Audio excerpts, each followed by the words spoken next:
Hello guys, welcome back to Abu Shema kitchen YouTube channel. ഞാൻ അലവിക്കുട്ടി. ഇന്ന് ഞാൻ നിങ്ങളെ പരിചയപ്പെടുത്തുന്ന റവ കൊണ്ടൊരു കിടിലൻ കിടക്കാച്ചി വടയാണ്. അത് വളരെ സിമ്പിളായ രീതിയിലാണ് നമ്മളിവിടെ ഉണ്ടാക്കുന്നത്. വളരെ കുറഞ്ഞ ഇൻഗ്രീഡിയൻസ് മാത്രം മതി. എല്ലാവരും ഒന്ന് ട്രൈ ചെയ്ത് നോക്കുക. വീഡിയോ കാണുക. വീഡിയോ കണ്ട് ഇഷ്ടപ്പെടുകയാണെങ്കിൽ ലൈക്ക് ചെയ്യുക, ഷെയർ ചെയ്യുക, കമൻറ്റ് ചെയ്യുക.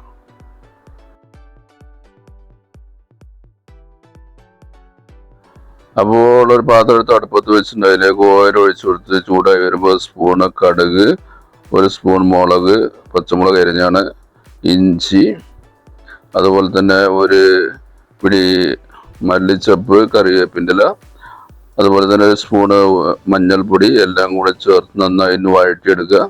വഴറ്റിയെടുത്തതിന് ശേഷം 2 കപ്പ് വെള്ളം ഇതിലേക്ക് ഒഴിച്ചു കൊടുക്കുക. അത് തിളച്ച് വരുമ്പോൾ അതിലേക്ക് റവ ഇട്ട് കൊടുക്കുക. ആവശ്യത്തിന് ഉപ്പും ഇട്ട് കൊടുക്കുക. എന്നതിന് ശേഷം റവ ഒരുമിച്ച് കൊട്ടരുത്, കുറേശ്ശെ ഇട്ടിട്ട് ഇങ്ങനെ ചെറുതായിട്ട് ഇളക്കി കൊടുത്തുകൊണ്ടേ ഇരിക്കുക. വെള്ളം ഓവർ ആവാൻ പാടില്ല. വെള്ളം ഓവറായി കഴിഞ്ഞ് കഴിഞ്ഞാൽ നമ്മൾ വടയുടെ രൂപങ്ങളൊക്കെ പോകും. അപ്പോൾ അതുകൊണ്ട് ഇതുപോലെ നല്ലതുപോലെ ശ്രദ്ധിച്ച് നിങ്ങളിത് ചെയ്യാവുള്ളൂ. അല്ലെന്നുണ്ടെങ്കിൽ എല്ലാം കയ്യിൽ നിന്ന് പോയി പോകും. അപ്പോൾ ഇതുപോലെ വീഡിയോയിൽ ഞങ്ങൾ ചെയ്തിട്ടുണ്ട്, അതുപോലെ തന്നെ വീഡിയോയിൽ കാണിച്ചിട്ടുണ്ട്, അതുപോലെ തന്നെ നിങ്ങൾ ചെയ്യുക. അപ്പോൾ നിങ്ങൾക്കൊരു പെർഫെക്റ്റ് ആയിട്ടുള്ളൊരു ചൂടാറിയതിനു ശേഷം ഇതുപോലെ ഒരു പീസ് എടുത്തിട്ട് ഇതുമാതിരി ഉരുട്ടി നന്നായി സെറ്റാക്കി ഉഴുന്ന് വടയുടെ ഷേപ്പിലാക്കി കൊടുത്തിട്ട് നന്നായിട്ട് ഡെക്കറേറ്റ് ചെയ്തെടുക്കുക. ഇതുപോലെ ഓക്കെ. അങ്ങനെ എല്ലാം ഇതുപോലെ ചെയ്തെടുത്തിട്ട് ഒരു പാത്രത്തിൽ റെഡിയാക്കി വെക്കുക. പൊരിക്കാനുള്ള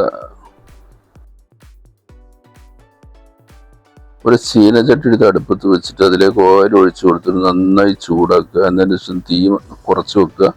എന്നിട്ട് ഈ വട ഓരോന്നിട്ട് കൊടുത്തതിന് ശേഷം ചെറുതായിട്ടൊന്ന് ഫ്രൈ ആക്കാൻ പാടുള്ളൂ. ഒരുപാട് കത്തിച്ച് കരിക്കരുത്. ഇത് എല്ലാം വെന്ത സാധനമാണ്. അതുകൊണ്ട് ഒന്ന് പെട്ടെന്ന് കോരി മാറ്റുക. അപ്പോൾ നമ്മളുടെ സൂപ്പർ ടേസ്റ്റി റവ വട ഇവിടെ റെഡി ആയി കഴിഞ്ഞു. ഉഴുന്ന് വട എല്ലാം മാറി നിൽക്കും. സൂപ്പർ ഐറ്റംസ് ആണ്. എല്ലാവരും ഉണ്ടാക്കി നോക്കുക. റെസിപ്പി ഇഷ്ടപ്പെട്ടാൽ ലൈക്ക് ചെയ്യുക, ഷെയർ ചെയ്യുക, കമൻറ്റ് ചെയ്യുക. തുടർന്ന് ഞങ്ങൾ വീഡിയോ ഒക്കെ നമ്മളെ സപ്പോർട്ട് ചെയ്യുക. നിങ്ങൾ വെറൈറ്റി റെസിപ്പികൾ ഇഷ്ടപ്പെടുന്നെങ്കിൽ അബു ഷേമ കിച്ചൻ ഫോളോ ചെയ്യുക.